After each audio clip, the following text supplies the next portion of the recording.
السلام عليكم ورحمة الله وبركاته أصحابتا channel ka dhaqankaaba waxaan leeyahay waxaan wanaagsan meel kasto joogtaan salaan qalbiga ka soo go'day ayaan ku salaamayaa salaan kadib ku soo dhawaada arooskii labaad ee qarniga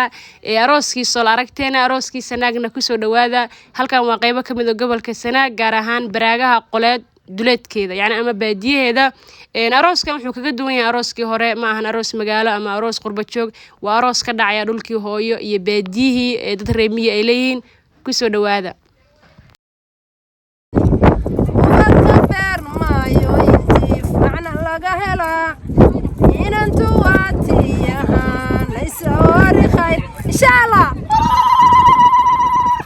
maasha allah tabarakallah waxaan hooyooyinka arooska diyaarinay maasha allah halkan waa gobolkii Sanaag waxaan halkan ka dhacay insha allah hadda joognaa meeshii lagu diyaarinayay cuntadii ama maxay tahay alla barigi maasha allah waxaan naga warantaa meeqa neef halkan nagu qalan waxa lagu qalay rati 8 jira iyo 8 neef oo ari caadi ah oo ido iyo riyo isugu jira maasha allah 8 neef oo ari iyo rati baa lagu qalan kaamiya maasha allah tabarakallah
aqalkii waa ka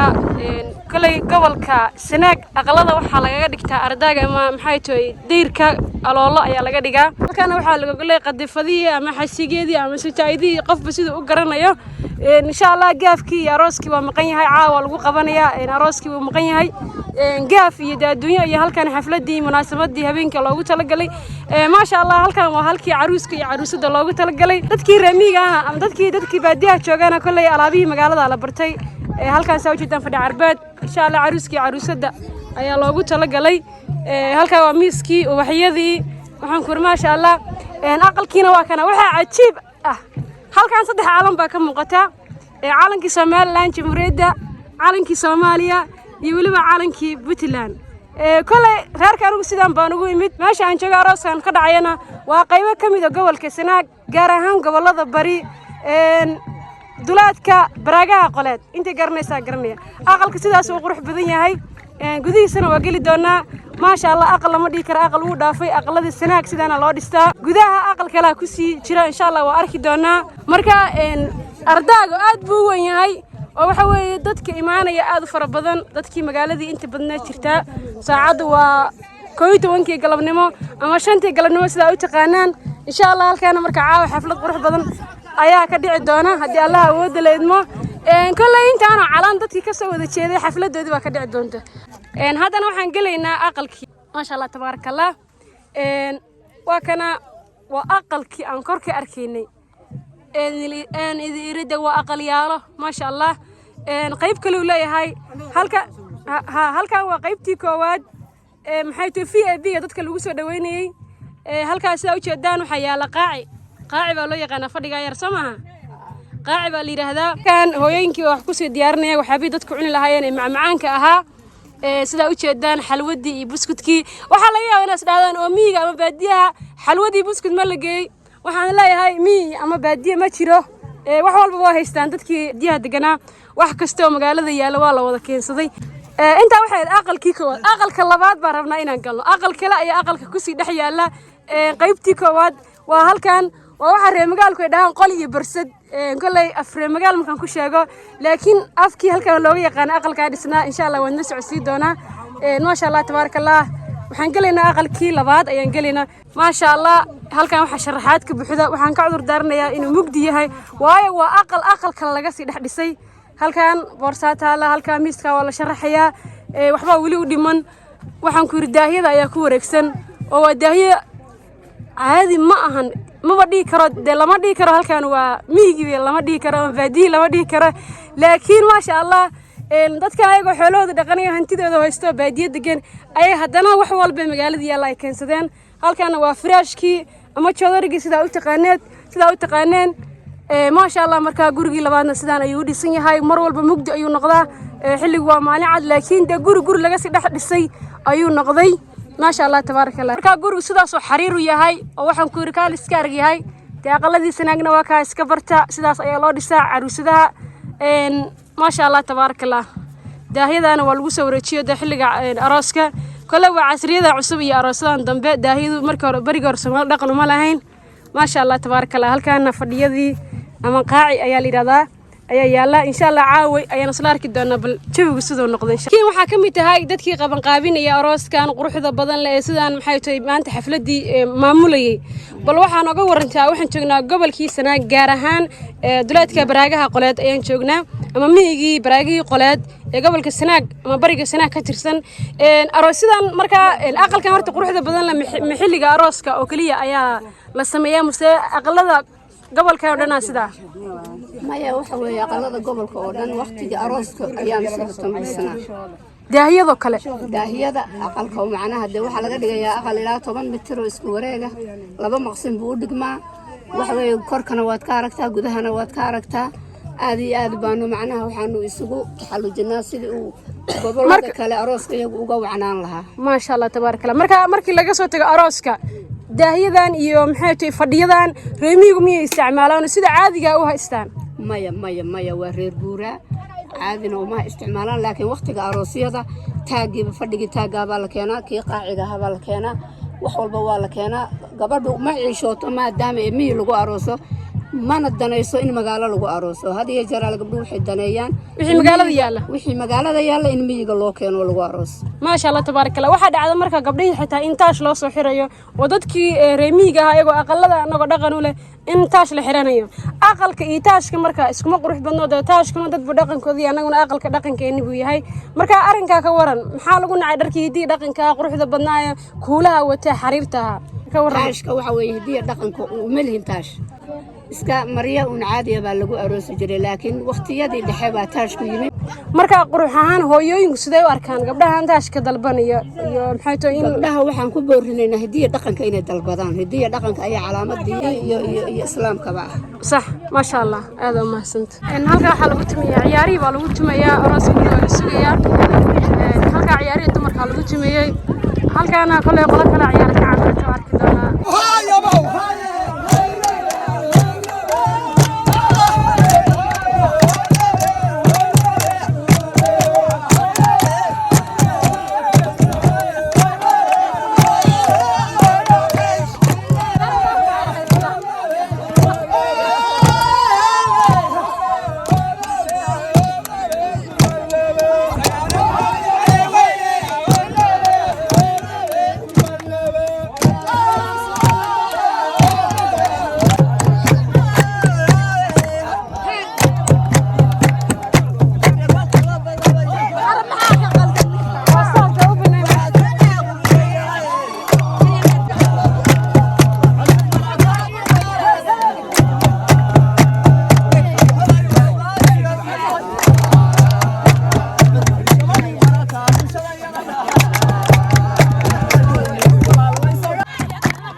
walaalaha qaaliga arooska qaybtii koowaad intaas ayaan ku joojinaynaa mowduuc aad buu dheeraaday insha Allah waxaa noo haray qaybtii labaad caruuskii caruusadii la soo galbinayo ama reerkii oo gurigooda la keenayo sida aan sheegay arooskan wuxuu ka dhacay duleedka Baraagaha Qoleed ee bariga Sanaag